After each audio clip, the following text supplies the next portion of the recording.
Eterno Rei, exaltado mais alto,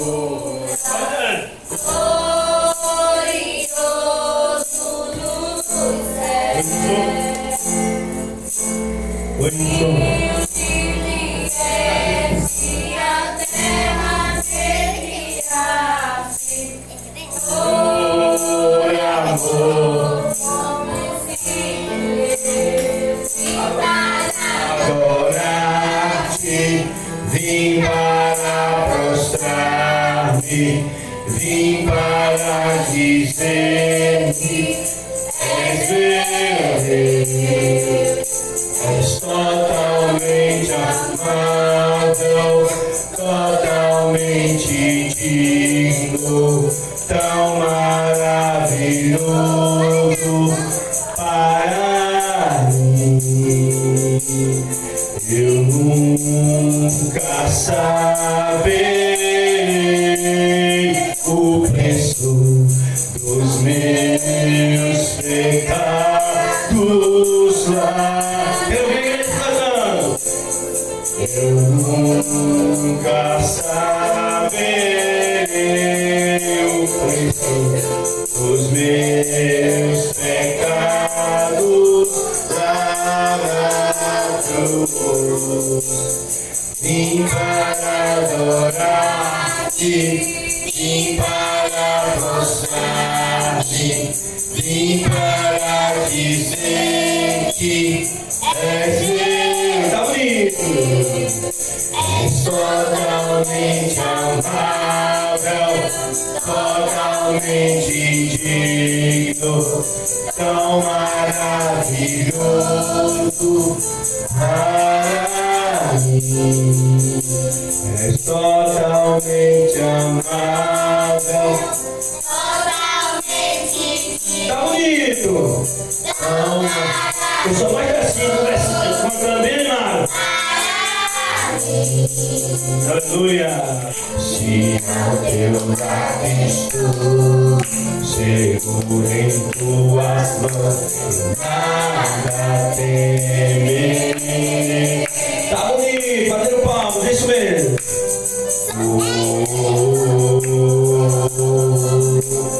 Tu és santo, ó Senhor.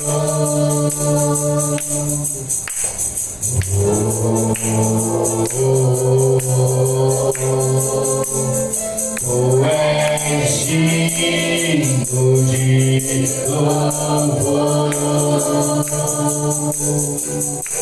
Só em ti confiarei, eu nada temerei, pois eu sei que vives e um dia voltarás no céu pra nos buscar, pra sempre reinarás. Aleluia! Tá bonito!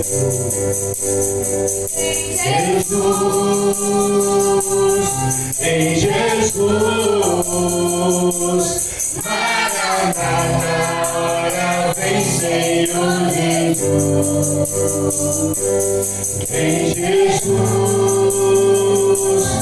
Em Jesus, Maranata, ora vem Senhor Jesus. Só em ti confiarei, eu nada temerei, em ti eu irei, pois eu sei que vives e um dia voltarás no céu pra nos buscar, pra sempre reinarás. Aleluia! E canta só mais assim, ó. Vim para adorar-te, vim para dizer que és meu Deus, és totalmente amável, totalmente digno, tão maravilhoso para mim. És totalmente amável, totalmente digno, tão maravilhoso para mim. Nunca saberei o preço dos meus pecados lá na cruz. Eu nunca saberei o preço dos meus pecados lá na cruz. Vem Jesus, vem Jesus, Maranata, hora vem Senhor Jesus. Tá bonito? Vem Jesus, vem sim Senhor, vem Jesus, aleluia Deus. Maranata, hora vem Senhor Jesus. Glória a Deus. Oremos. Querido Deus, amado Pai, aqui está o Senhor diante de ti, meu Pai, para te agradecer, Senhor Deus, por mais um dia, meu Pai, por mais um sábado, Senhor, por tua presença. Muito obrigado, Senhor Deus, por tudo e por todos.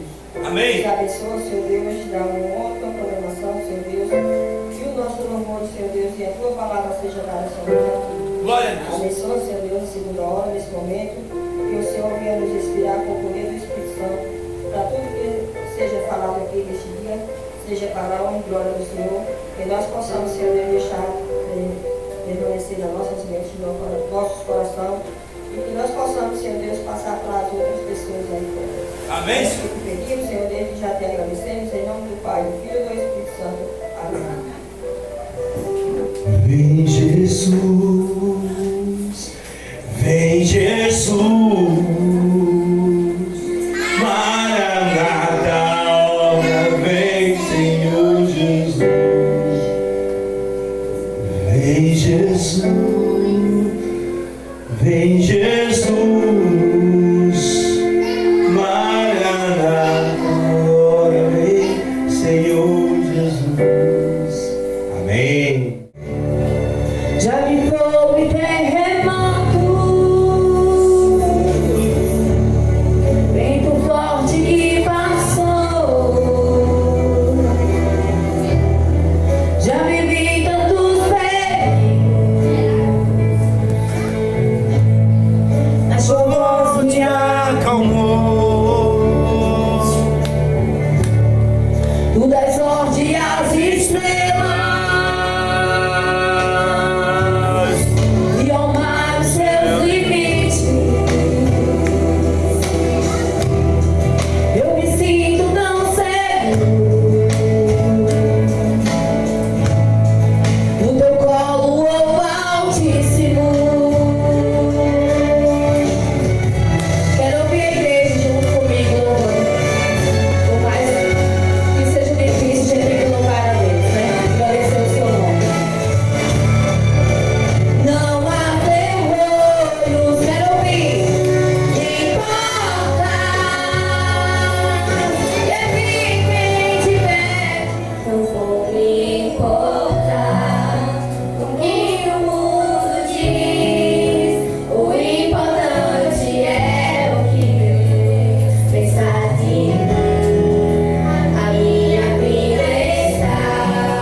concorda comigo que falar desse tema da morte para as pessoas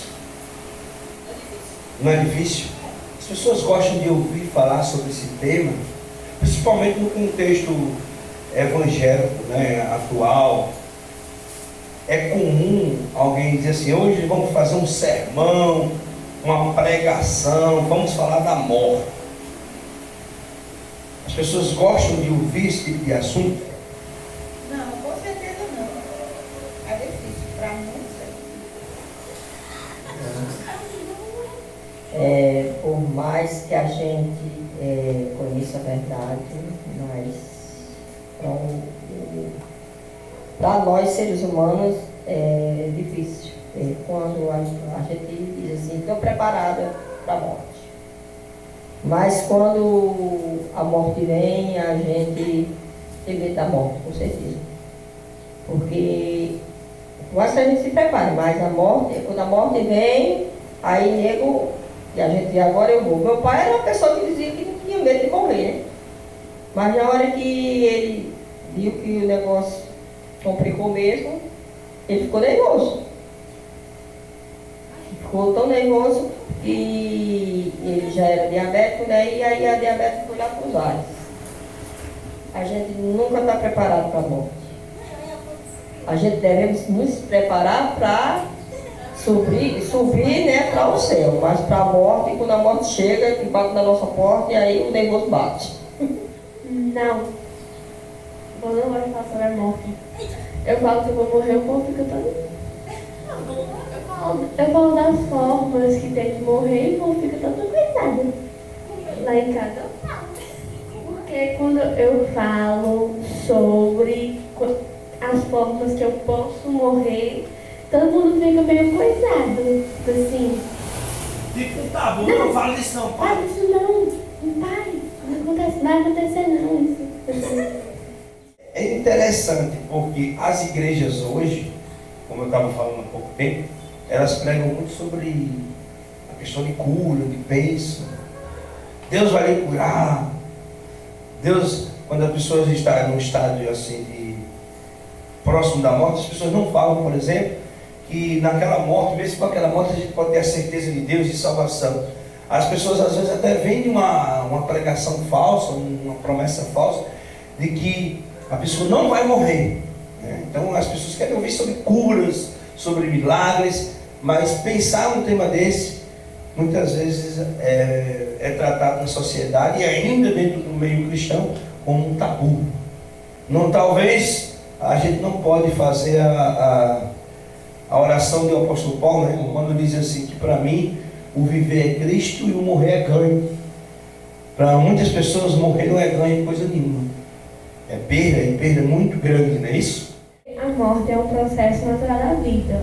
Porque quando Adão e Eva comeram o fruto, o mal e o bem viraram, né, só, mas ficaram juntos. Então a morte agora é uma coisa natural, né? E como no capítulo disse, há tempo para morrer. Então, O que Sofia diz é o seguinte, que é importante pensar sobre a morte, porque ela é o destino de todos nós, a partir do momento que o homem pecou. Não é interessante? Então, por que é importante pensar na morte? Esse foi o tema essa foi a pergunta que eu fiz. E uma das questões é exatamente pensar na nossa condição de pecador, na nossa condição de pecado e o destino que cada um de nós estamos subjugados. Mas também é interessante pensar na morte por outra razão, porque é através dela que nós podemos entender a vida, ou o sentido da vida. Pensando na morte como algo material, né, dentro desse mundo material, que é algo natural, como diz Sofia, que marca o encerramento de um ciclo, como diz Sofia, há tempo de nascer e há tempo de morrer. Então, pensando na morte como um encerramento de um ciclo, eu posso entender que esse mundo não teria sentido. Qual é a razão de estar aqui? Por que estou aqui? Qual o meu futuro? Qual o meu destino? Então, pensando na morte como um ciclo, nós vamos pensar o seguinte: às vezes nós precisamos pensar na morte para podermos entender a melhor maneira de vivermos. Quem vou viver, vou fazer isso, vou fazer aquilo, que eu estou perto de morrer mesmo. Ninguém não sabe o dia. O dia da manhã pertence a Deus. É Deus quem nos deu a vida e Deus quem nos tira a vida. Ninguém pode adiantar aquilo que Deus nos deixou, nos preparou. Pronto. Se muitas vezes eu já vi gente desesperado porque as pessoas falam, o mundo vai acabar. Tem gente que entrou em depressão por causa disso, né? Ninguém nunca sabe, né? O dia da manhã, o dia de Deus, o dia pertence a Deus, a volta de Cristo, o dia que o mundo vai, que Deus vai voltar, está lá escrito na Bíblia, mas nós não sabemos. Aí tem muita gente que é porque o homem, o pecador, fala que o mundo vai acabar, aí tem, faz tudo errado, eu vou fazer isso, vou aproveitar a minha vida, que eu vou morrer mesmo, já estou perto de morrer, e ainda daqui não vou levar nada, e não sei o quê, e começa a fazer coisas que não é do agrado de Deus. E em vez de procurar solução no Senhor, vai procurar no mundo. Aí é difícil, né? Aí só Jesus que sabe o futuro das pessoas. Exatamente isso. Pensar na morte nos leva a tomar decisões, a fazer escolhas. Se eu sei que a morte é o meu destino, né? A morte é o futuro que nos aguarda, então o que é que eu vou pensar? Como é que eu vou viver? Então a morte ela nos ajuda a escolher, a tomar decisões na maneira como nós na maneira como nós vamos viver. Mãe trouxe uma maneira, tem uns que decidem fazer tudo de errado, né? Aí eu vou fazer isso, vou fazer aquilo, que eu vou morrer mesmo. E já outros adotam uma postura diferente. Sofia quer falar? Faz coisas arriscadas, tipo pular do penhasco, pular de paraquedas, coisas que como fala, desafiam a vida, já que vão morrer mesmo.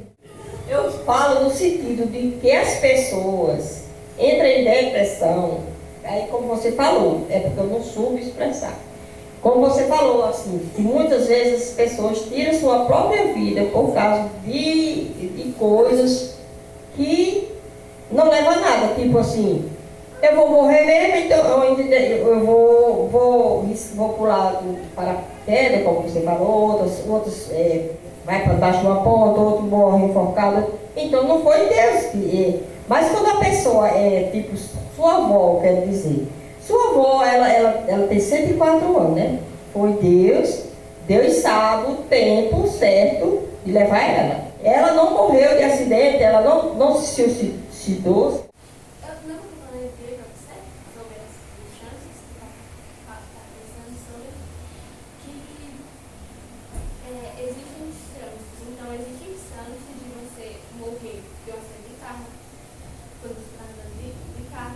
Tem chance de você morrer engasgado quando você está tomando água. Tem chance de você morrer enquanto está doente, enquanto você está doente. Então, acho que na maioria das vezes as mortes é sobre chance. Entendeu? E a morte acontecer. E quando você está na velhice, você tem mais chance de morrer, porque o seu corpo já está, como falar, o funcionamento do seu corpo já está mais velho. Então, tem chance tem mais chance de você morrer, como alguém falou. Se uma pessoa mais velha tem mais chance de morrer. Então, eu acho que é mais sobre chance do que, assim, Deus tirar a vida ou dar a vida. Porque se fosse assim, acho que seria um atitude muito egoísta de Deus. Eu vou escolher essa pessoa para viver e eu vou escolher essa outra pessoa para morrer. Acho que seria uma atitude muito egoísta. Então, acho que é mais sobre chance. Você falou de chance, Oxi. e a gente pode pensar também sobre a realidade e o destino que está aguardando todos. Aí já também pelo que você falou no início, pelo pecado. O salário do pecado é a morte. Então todos vão passar de uma forma ou de outra, né? Uns, como você falou, por acidente, outros, inquestionavelmente, pela velhice. A velhice é um encerramento do ciclo. E bem-aventurado aqueles que alcançarem a velhice e puderem exatamente morrer no momento, no tempo certo. Porque a lição ela diz assim, que há um tempo para tudo. Há um tempo de nascer e um tempo de morrer. E a gente pergunta, qual é o tempo de morrer? Se a gente for ler o livro de Eclesiastes, a gente vai ver que no capítulo 12, a gente vai estudar ainda, fala da velhice. Qual é o tempo de morrer? Se a gente fosse olhar, seria a velhice. Há um relógio biológico que nos conduz, que nos prepara para esse momento. E tem gente que morre antes. Será que era o tempo? O capítulo 3, versos 1 a 8, começou falando do tempo. Tempo de nascer, tempo de morrer, tempo de plantar, tempo de colher. Tem ciclos, não é? Tempo de paz, tempo de guerras. Israel e a faixa de Gaza viveram muito tempo em paz. Passam um tempo em paz. Em outros momentos estão em guerra. O povo de Israel, na sua própria história, também muitas vezes estiveram em paz, em tempos de paz, mas também estiveram em tempo de guerra. Então há tempo para todo propósito. Há tempo de rir, tempo de chorar, tempo de derrubar, mas tempo também de edificar, derrubar uma casa, fazer uma reforma. Então tem muitos ciclos. E a ideia aqui desse tempo e o propósito pelo qual Deus destina cada ser humano é um tempo seguinte, que uma coisa sempre volta para o mesmo lugar, é um ciclo. Você derruba e constrói, para depois derrubar de novo. Né? Você se alegra hoje, mas em outro momento você vai estar triste. Mas depois você se alegra novamente. Né? Então é mais ou menos essa ideia de ciclos que permeiam o livro de Eclesiastes. E a morte também é, porque uma geração morre, mas nasce outros. Tempo de nascer, tempo de morrer. E aquela geração vai produzir, vai realizar coisas embaixo da terra. E aqui o pregador está pensando no seu sentido mais material das coisas, e depois vai ter uma nova geração que vai produzir e deixar para outra geração que vai assumir aquilo ali. Mas tem pessoas que não têm nem chance de fazer todas essas coisas. Tipo assim, crianças que morrem. Hoje em dia, ter uma mortalidade infantil é muito grande, que morrem antes de 1 ano, que não tem a oportunidade de só tem tempo de nascer e tempo de morrer. Só isso. Ainda dentro dessa questão do tempo, eu acho que o autor de Eclesiastes, ele quis dizer o seguinte: olha, há tempo para todo propósito debaixo da terra. Há o tempo de realizar as coisas, de trabalhar, ter filhos, poder desfrutar do fruto do seu trabalho. Mas tem um detalhe: tudo tem seu propósito. Mas o que acaba com esse propósito é o quê? Desculpa, o que encerra esse ciclo, né, faz cessar todas essas coisas, dá fim a tudo isso, seria a morte. E aí a gente pode começar a pensar assim: então é tudo ilusão. Para que viver? Mas aí, quando ele diz que há um tempo para todos os propósitos debaixo da terra, inclusive o tempo de morrer, e ele marca o encerramento do ciclo, aí vem aquela reflexão: gente, viva o tempo. Se é o seu tempo agora de trabalhar, de estudar e se formar, que você está na escola, para que está pensando na morte? Não, porque alguém pode partir desse texto, partir do estudo de hoje, que a gente está refletindo sobre a morte, e começar a partir de agora todos os dias ficar só pensando na morte. Aí então ele não vai viver. Ele não vai mais para a escola, ele não vai mais andar de carro, ele não vai mais andar de avião, porque o Sofia falou até das chances, né? E temos, não é nem tantas chances, probabilidades, né? Probabilidades. Tem matemática aqui. Isso, você está usando a linguagem da matemática que você está estudando, né? Então a probabilidade é grande. Porque nós podemos morrer de qualquer coisa até na hora de tomar água. Então a pessoa pode botar isso na cabeça e dizer: toda vez que for tomar água, eu vou ficar pensando. Aí o pregador diz o quê? O autor de Eclesiastes: ei, há tempo de tudo, não fique pensando nisso não. Viva o seu tempo, o propósito do seu tempo é esse. Né? Pessoas adquirem a ansiedade, né? Ficam pensando na morte direto, e aí não saem de casa, né? Entram em pânico. Por exemplo, na pandemia, muitas pessoas se sentiam dessa maneira.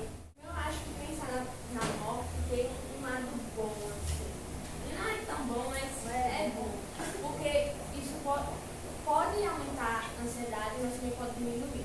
Por exemplo, eu estou na faculdade e tenho um trabalho muito importante para fazer. E se eu arruinar tudo e não conseguir fazer? Aí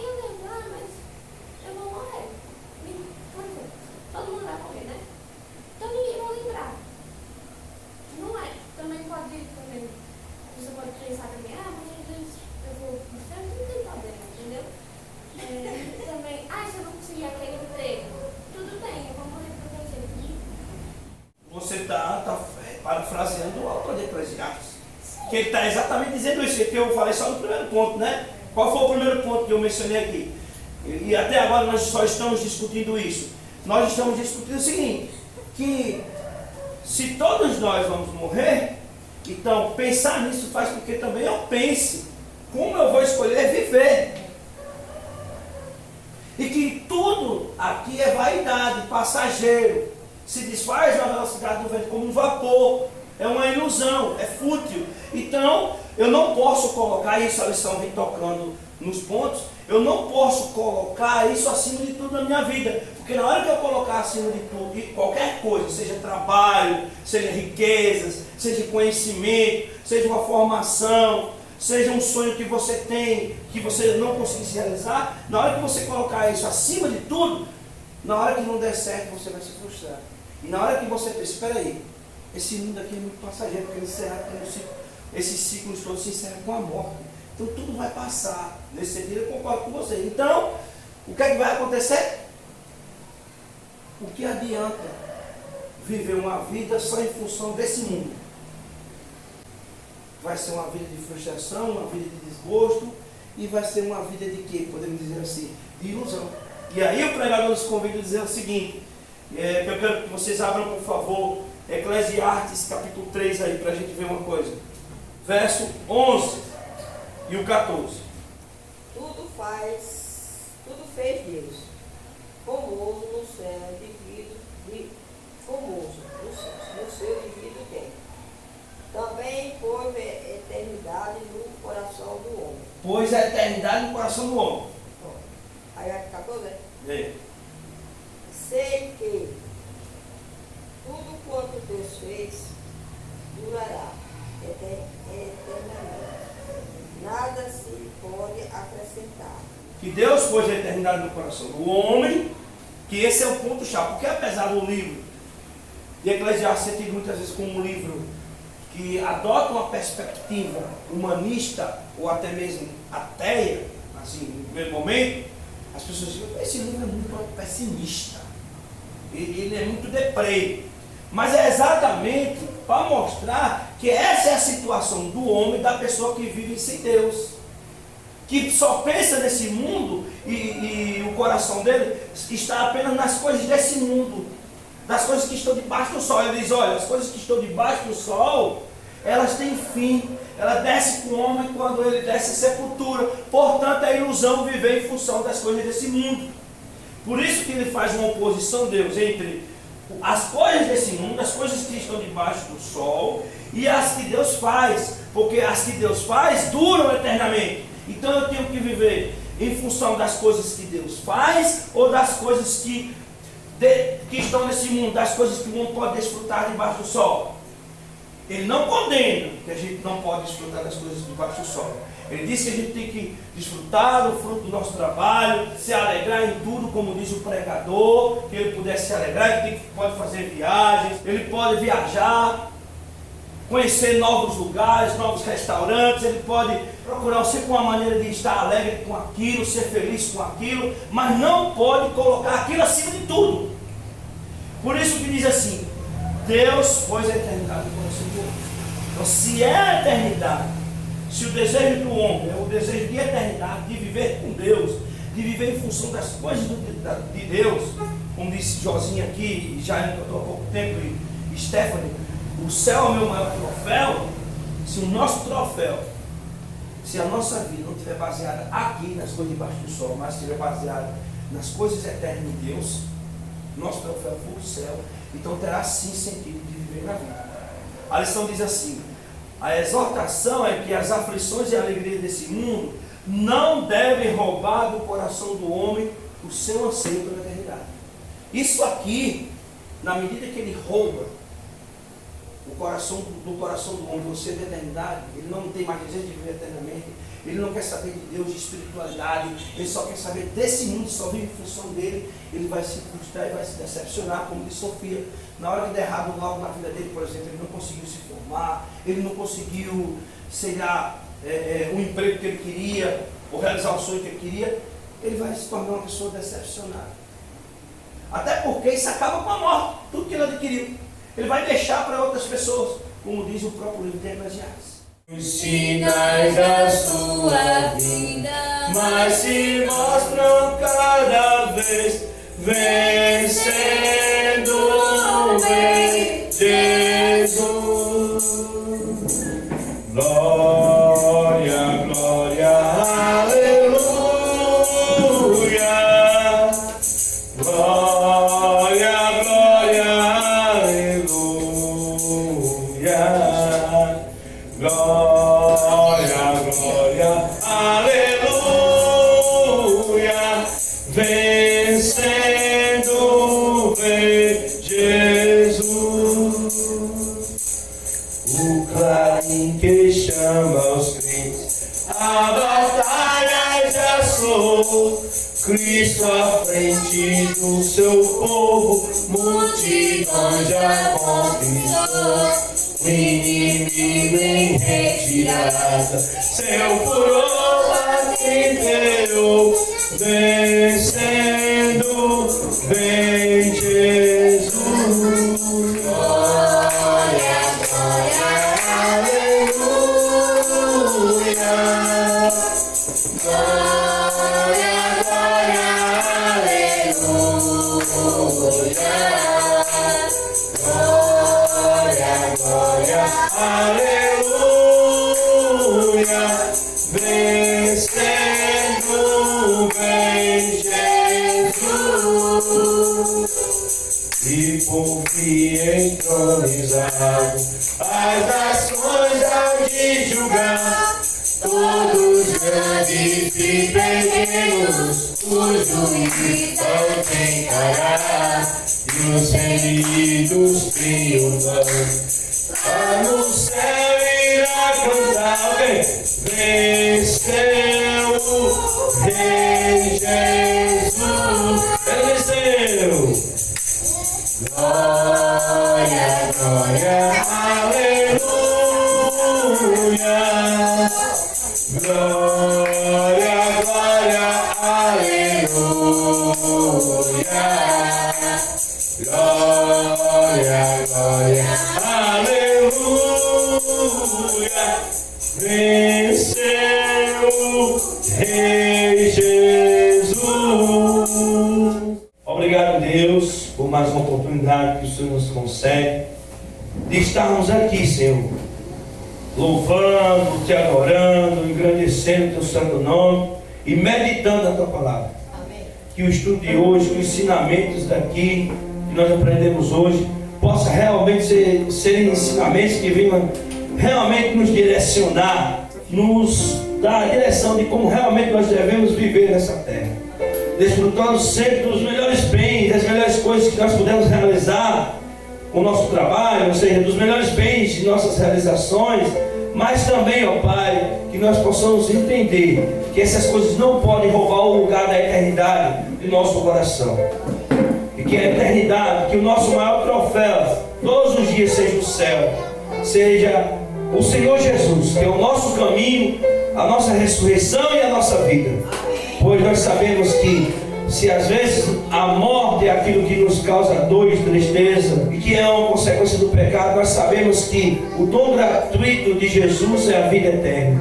E é por essa vida eterna que aqui nós estamos, é por ela que nós existimos, é por ela que nós vivemos, é por ela que nós nos movemos.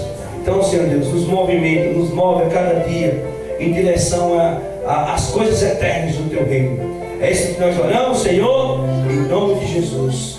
Amém. A raposa machucou ele. Os amiguinhos foi. Macaco e esquilo. Cada um estava machucado porque ela disse que era mais poderosa, mais corajosa, mas podia ter ajudado os animais. Muito bem. Sim. Aí, qual foi a conclusão da história? Que ela, por ser forte, deveria ser corajosa, ela não deveria machucá-la, mas sim ajudar ela, né? Sim. Porque assim um dia ela poderia ser ajudada, né? Tipo, a pessoa tá ali, né? A pessoa não liga pra qualquer lugar. Quando tem uma pessoa, ela quer.